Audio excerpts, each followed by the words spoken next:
Just doesn't look like it. God, I wish I was in the tropics right now. But I'm not.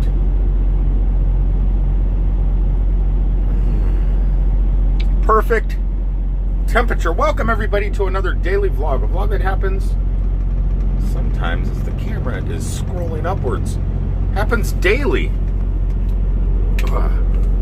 Trying things a little bit different today.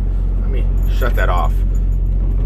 I notice sometimes when I'm shooting video and I'm driving down the road and the phone is on the Osmo on the tripod or the monopod, omnipod, monopod, whatever it is. Omni. How many numbers is Omni? I don't know. But I'll be driving down the road and the air conditioning will be blowing into the microphone and it sounds like my windows are down or something. And I've done it parked and stuff like that. I went back and checked out some of the videos and the wind sound through the AC vent is insane. I mean, just the sound from the motor of my reefer running back there, this phone or this device picks up that sound pretty good. But I'm in Iowa. Chariton, Iowa, something like that, at a Hy-Vee distribution center. Trying to get up and out of this place because I have zero cell phone service. And I like having cell phone service. Plan today is, I don't know. I have no plans. No plans whatsoever. I'm just going to deliver this load. Hopefully they send me somewhere awesome because the last couple days have been pretty incredible. I mean, between the Americana Hollywood Museum, the Superman Museum, the whole town of Metropolis, everything I've been doing, it's like I'm on a real high right now. But on work days and travel days, which this will probably become, it's kind of gives you that, whoop, don't fall, gives you that little break. Well, I know where I'm going now. But first I have to go somewhere else before I get to where I'm going. Down some back country Iowa roads. Made it to where I needed to be, dropped my trailer, hooked up to another one. Check this guy out.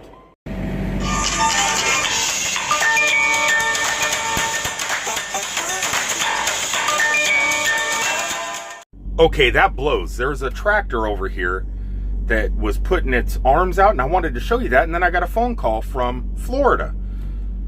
I answered the phone call in the middle of videotaping this guy, and now he's all put everything away.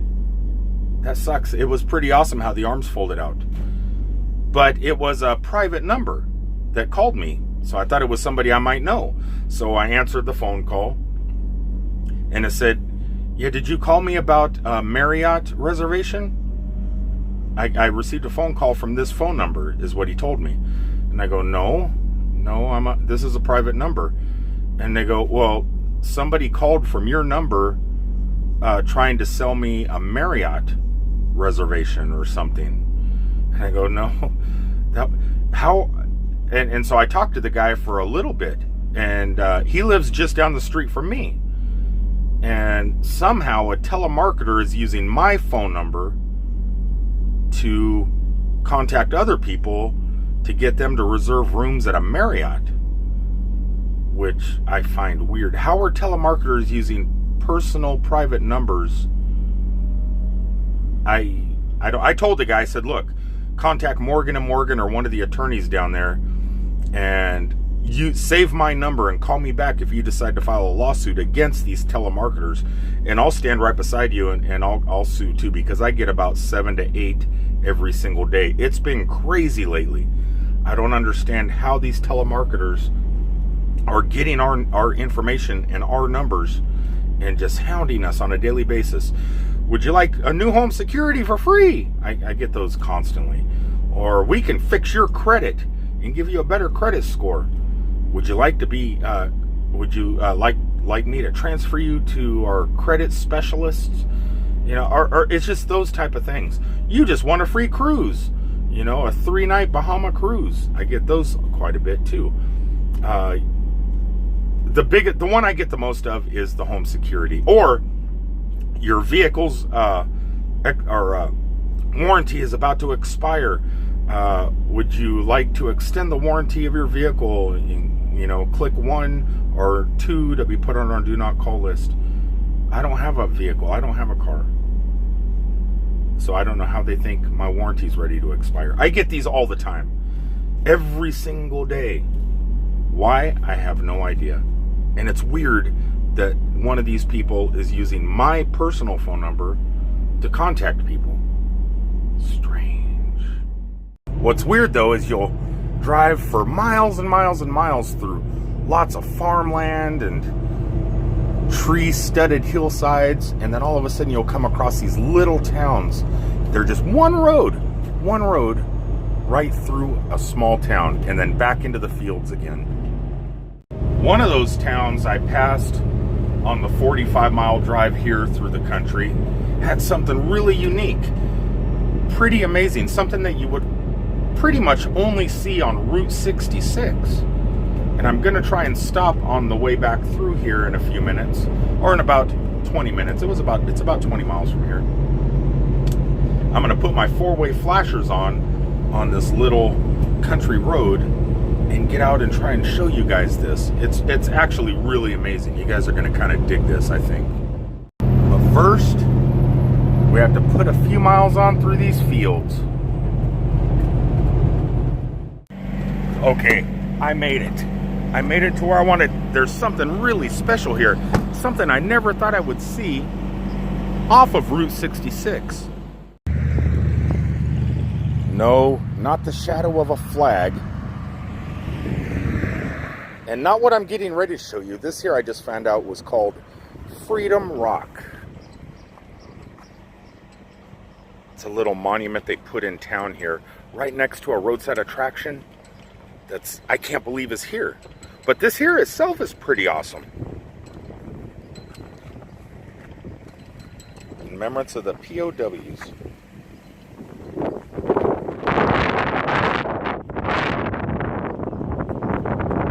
Okay, I'm sorry about the wind and the car noise, because what I'm getting ready to show you sits right off this road. Hopefully the cars kind of die down. It looks like a really, really busy highway. See? Wait a second. Here comes a car now. See? Anyway, when you travel up and down Route 66, from Chicago all the way up to California, especially in states like Oklahoma and Texas, you will find old Phillips 66 fuel stations. And a lot of them looked just like that. This is an old Phillips 66 gas station. Here comes a tractor trailer. Hold on a second. Between the wind noise and the traffic, I don't know if you guys can even hear me, but check that out. Look at how amazing that is. But this one in particular, I just found out, has something above and beyond what the Oklahoma one. I mean, those ones are amazing and they're in disrepair and falling apart. But this one is a special one. This is a special Phillips 66 fuel station, and I'll show you why in just 1 second. Check out these old-timey pumps. Look at that. That is incredible. We're gonna go inside. They actually have a visitor center inside here, but on the outside of the wall, there's a little bit of history right here. And Frank Phillips and the Phillips 6, where Phillips 66 actually started. A lot of people think it started in Oklahoma or on Route 66, but it didn't. It actually started here in Creston, Iowa. They were born here. Frank Phillips was born in this town and created the first Phillips 66 gas station. Though it is, some people believe, named after Route 66, but it's not. You could Google it and there's a story behind it. But I'm gonna go ahead and take a screenshot, or I'm gonna go ahead and show you this here so you guys can pause this video and kind of read through some of the history of this amazing place. Well, if you take a screenshot or freeze it, it's not gonna work because it's pretty big. But look at this place.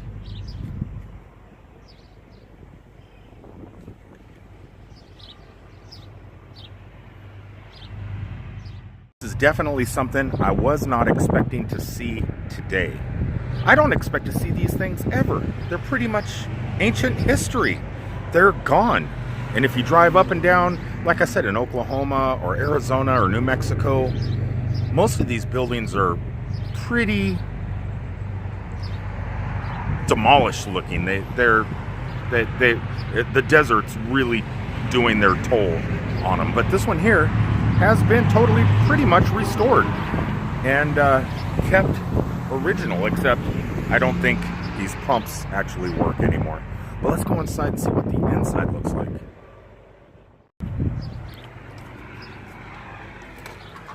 Look at this. This is amazing. The whole, I can't believe it. Yeah, they made it into, we got brochures for all around the area and stuff like that in here. No bathroom. We don't have much room, but it works. So back in the day when this was an original fuel stop, check out those hats. Those are awesome. Those are things that people have donated to us, that all this stuff is. That kind of stuff. And, there's some stuff back in here, and all this stuff's been donated by somebody, here in town or somebody else. So when this, the person would sit back here or probably up here, and they would probably have oil cans or something. Oh, yeah, and then they had sure. And I don't know if there's pictures. We got this one picture here. These are free. It's kind of a pencil deal. But we got a colored one over here. That is neat. That I thought you might like. Yeah, I'll snag one of or those. You can have that. I'll take this one. And here's one it's 25 cents, but it's colored with a little car outside it. I'll get that, but I got to run out to the truck. No, that's just so wait, where would the bathroom be? There wasn't a men's and women's they shared? No, there's just one. Just the one, and that would have been the original restroom. Yeah, I'm assuming that it was. If it, Look at this. Then there's quite a bit of history in here in this brochure she's got made. The Chamber of Commerce is who does this, and we just volunteer. But this is really informative. I think you'd like to have one of these. I think I would too. Because it shows the library. He married a girl from Creston, so then donated money to start our Gibson Library. Wow. And then this is the picture. This is the whole move. Of the move, yes. Yes. So this building was just down the road a couple miles, and then down on the east end kind of a town. There's some other little building there now, but I can't tell you what the name of it is because it's changed several times. What an amazing place. But she had her monuments out front when Mrs. Lorimer had, after it wasn't a gas station anymore, and then donated it to, and some of the city fathers orchestrated this move to get it down here. That must have been a chore, and it's pretty much all intact. Looks like they just grabbed the building, put it on a trailer. Put it on that trailer, and then I don't know. They say it took longer than they thought because some of the lines weren't high enough, Mm-hmm. So it got to be a little more project than they thought when they started. But they saved it and they preserved it. Is that Barney? And I'm kidding. yeah, not Barney, but. Well, let me go get a quarter from you why guys. don't you all just put a quarter in for you? No, I go get it. You guys need. I want to support you guys. Well, if you're sure. Of course, I'm sure. I want you to sign your name too. I sure will. And, I'll be right back. That's fine. Just go ahead. Yeah, I can't believe you guys are like. This was a total. This made my day. Good. You guys well, are I'm incredible. Glad. I'll be right back. That's fine. Thank you. Oh, and you got the bricks here from 1993 when it was moved. That's a brick that they apparently did to show when they moved it down here, and it was donated by Shirley Lorimer, who had the monument spot. This is amazing. I'll be right back. Okay, so glad to have you. Oh, thank you. How amazing is this? And what a sweet lady. It was a total surprise. I was going to pick up my load driving through town, and I just seen this off the side of the road. This is why I drive truck, to see things like this. Okay, I'm back. She came and got me and said, as I was coming back to my truck with this postcard from this is what it looked like back in the day, the same building. Look at that. That is amazing. But she came, she goes, wait a second, you forgot to sign our guest book. So the city likes to know who comes here and where they come from, because I don't know why. To know that they're doing a good job, I guess, and that people are stopping, because things like that, like I said before, don't really exist much anymore. It's definitely really cool that you could come out here in the middle of nowhere, Iowa, and find history like that. Well, I made it back out here onto the interstate. Hopefully I'll be able to find something else cool to show you guys today, but there's no guarantees. None. Unless you really like to see construction. Because it looks like there is definitely plenty of that.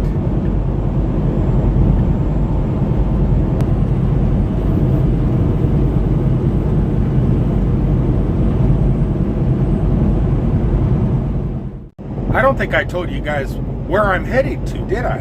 In the whole video today, I don't think I said, hey, you guys know where I'm heading?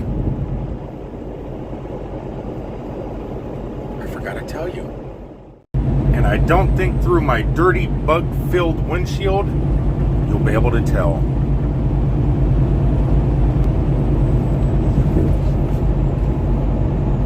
Go ahead. Take a guess. Welcome to Minnesota. Google, you spoiled it!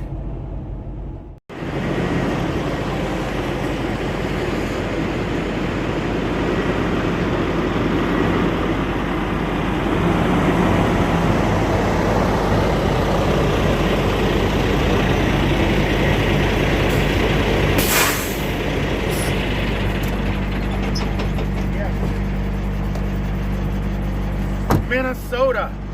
It's been so long since I've been here. Check this place out. I think there's a few things we could do around here at this rest area where I'm probably going to end up spending the night. I think there's like a hiking trail and some historical stuff. I don't know. I'm stuck here for 10 hours. Let's go take a look. I used to come up here quite often because this is home to one of our yards. But it seems like probably the last 2 months, I haven't been coming up here very often. It seems like when it snows, if there's a blizzard or an ice storm or something, that's when they send me to Minnesota. When it's sunny and beautiful like this and warm, I just don't get up here. Welcome to the Prairie Passage of, I guess, Minnesota. I thought those were peaches, but that's Georgia. Take a look inside here. Oop, I don't have to touch the door.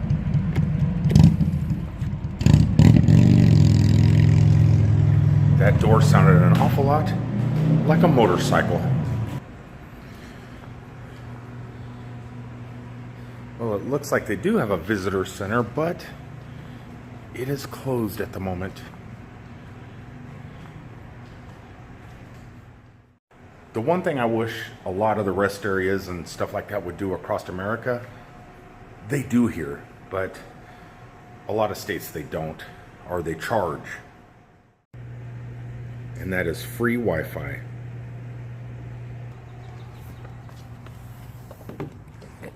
Wow. Would you look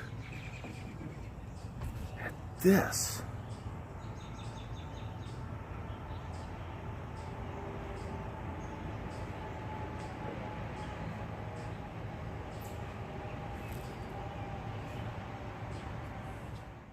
This is definitely awesome. They got this beautiful back porch area that kind of overlooks spiderweb. Spiderweb.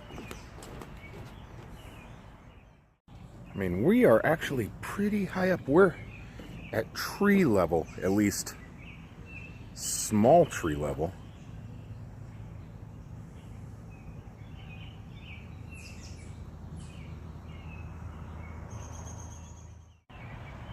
Yes, I'm satisfied, Minnesota. I'm satisfied. Now, from what a brochure said inside there is like a 1 mile walk through the woods all the way around this place. So I don't know where the trail starts, but supposedly there's a trail somewhere around here that I guess I could get some exercise on. Or maybe go get my Segway. Right when I said that about getting my Segway, I actually turned the camera off and I was thinking about going back to my truck to get the Segway. How lazy am I getting? Well, it doesn't look like I could take my Segway anyway. There's quite a few stairs down to the forest floor. I hear a woodpecker.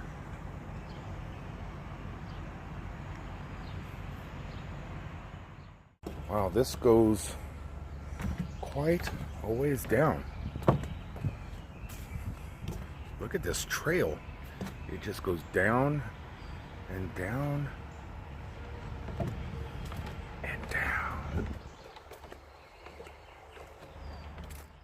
The one thing that spoils it, but I mean, coming down this far down the side of the hill, it's a little bit better, but listen. You can still hear the cars on the freeway. It kind of ruins the ambiance. I mean, surrounding me, there's this bird noises and bird noises and bird noises. But then every once in a while, from off in the distance, you'll hear the sound of the freeway. Off the stairs, down to the ground. Let's check this trail out, Doc. Yeah, see, I could ride my Segway on this.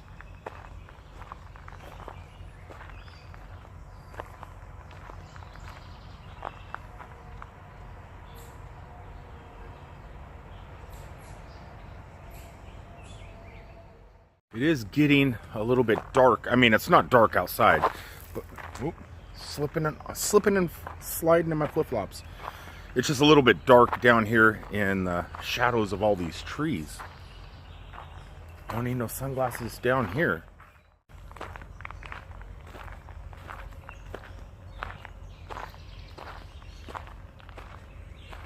You can hear the wildlife all around. Uh-oh. What is in there? What is digging that hole?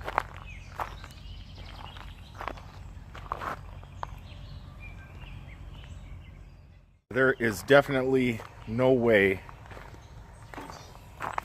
I could forge this trail in the dead of winter up here in Minnesota. I'm sure this looks totally different. I didn't even know this was back here. This is pretty amazing. Wow. Look at the size of that tree. That thing is like a sequoia. It looks like we're coming up to some more stairs ahead. Well, I haven't walked a mile yet.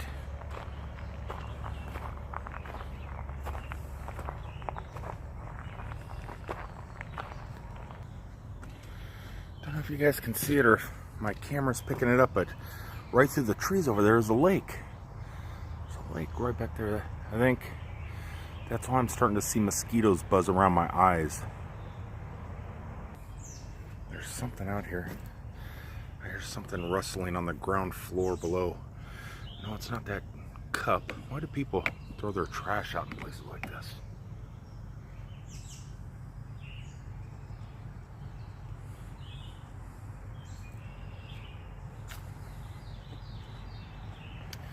Oh God, how am I gonna do this?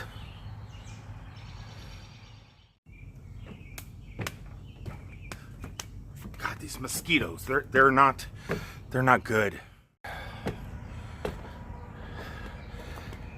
I'm already tired. I don't think I could do a mile of this. Ooh. Back up to the top, to the Blue Star Memorial Highway. Well, everybody, I think I'm going to go ahead and call it a day because I'm stuck here for 10 hours, so I'm going to go ahead and go to sleep. Well, I'll probably watch a little bit of TV, then go to sleep, get up bright and early, deliver this load up where I'm heading to up in the middle of the state, and then picking up another load. And the next one tomorrow that I'm picking up is going to Union Springs, Alabama, which I've been to before, There's a haunted ice cream store there and an awesome cemetery. Actually, one of the very first blogs or vlogs that I did, I shot a bunch of video on Roxanne Riskin, my partner in crime that wrote the books with me, edited them all together for kind of a commercial for our new book last Halloween, when I was trying to talk to the spirits, the spirit world at the cemetery. And I'm going there. So if I can pick up early enough tomorrow, not only will I be able to hurry up and get down there, but fingers crossed I'll be able to get back to Metropolis, Illinois en route, because Thursday is Superman Day. The actors from the movies, the girls that played Lois Lane, like Margaret Kidder and stuff, I don't know, Lois and Clark, and the Supermans from, like, I don't know all the Superman TV shows. I just don't know them all. But a lot of the actors are going to be in town, in that little small dinky town, and they're celebrating Superman Day at the Superman Museum. So if I can hurry up in the morning, pick that up, and I could be back down in Metropolis by tomorrow night, spend the night. I have to get out of the shade. I actually have to sign off. I will talk to you guys on the next one. I love you guys. Peace, everybody.